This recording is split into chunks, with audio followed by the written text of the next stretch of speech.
Бұл менің туылып өскен айылым.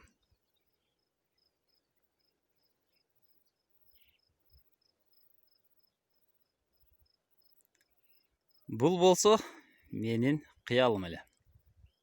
Адырға бақ жарату. Қиялдар орындалады. Мына достар, сонын түйген мөмө.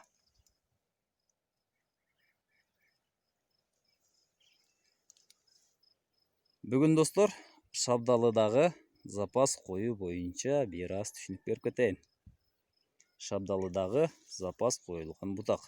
Ассаламу алейкум рахматуллахи баракатух. Бүгін 22 август. Достар, есіңіздерде болса, жазында запас қойып қырыққанбыз. Ошол бойынша дағы видео қойғанмын. Жоғарыда қарап көрсеңіздер болады. Бүгін ошол бойынша біраз түшінік беріп кетеміз. Мінеке. Алдыбызда тұрған элбер тартуу кеч бышар сорттогу шабдалы. Буйырса бышыққанға чейин дағы 5-10 күн уақыт бар. Азыр қызыл түске ие болып, су топтоп отқан мезгил. Бұл экспорт үшін аябай лайыктуу өстүрүлүп отқан шабдалы. Азыр 160-170 граммга чейин чыгат. Буйырса арасында 200 граммга чейин дағы жетип алышы мүмкүн. Запас қою. Достар, мынакей, мынанда мынал бутақта 2 шабдалы турат. 2 шабдалы турат. А жанында мынанда запас бутақ турат, мынакей. Жанында экинчи запас бутақ турат. Достар, жазында биз мынал бүчүрдү калтырып, мына ушул мөмө алган бутак кетет. Анын ордуна мына жаңы чыккан бутак калат. Бул запас кою деген мына ушул. Запаста азыр мынал жаңы чыккан бүчүр турат. Мына бутак турат, мынакей жаңы турган. Мына ушул кийинки жылга мөмө алат. Мөмөгө ушул коюлат дагы, бул бутак кетет. А бул запаста калган бүчүр. Кийинки жылга бул мына ушул сыяктуу өсүп чыгат. Ошентип жылдан жылга алмаштырып турса болот.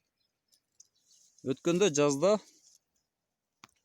кронадан запас койгонбуз. Мына кронадан чыккан, запастан чыккан бутак турат, мынакей. Бул кийинки жылга мөмөгө кетет дагы, мына ал мөмө алган бутак кыркылат. Мынанда дагы ошондой. Мына жогоруда турган мына ал мөмө турган бутак кыркылат дагы, астында запас турган бул запаска коюлат.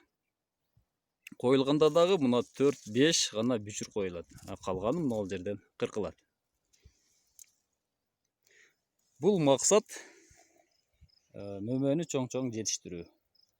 Мөмө бутак оорубаш үчүн ушундай кыркылат. Азыр бул көчөттүн бою 1,60-1,50. Тергенге оңой. Айланып гана терип койсо болот. Азыр бул жерде 5-10 килограммдай мөмө бар. Мөмөнү көрүп турасыздар.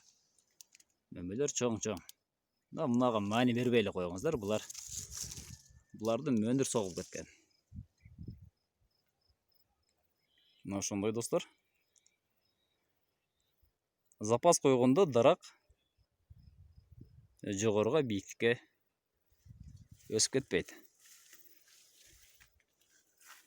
Мына көрүңүздөр.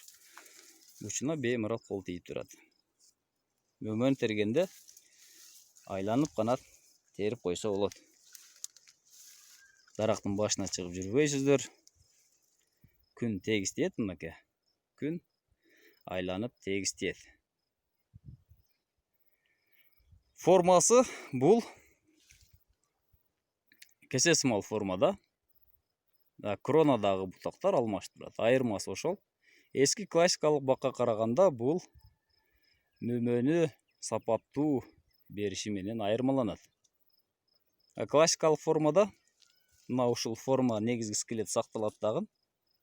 Запас кою деген түшүнүк жок. Ал жылдан жылга үстүнөн кыркып отуруп, ал жылдан жылга бийиктейт.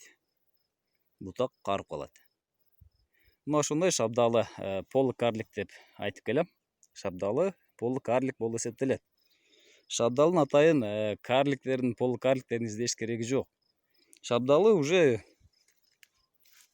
мынал 2018 тигилген болсо, 2020-жылдагы түшүм.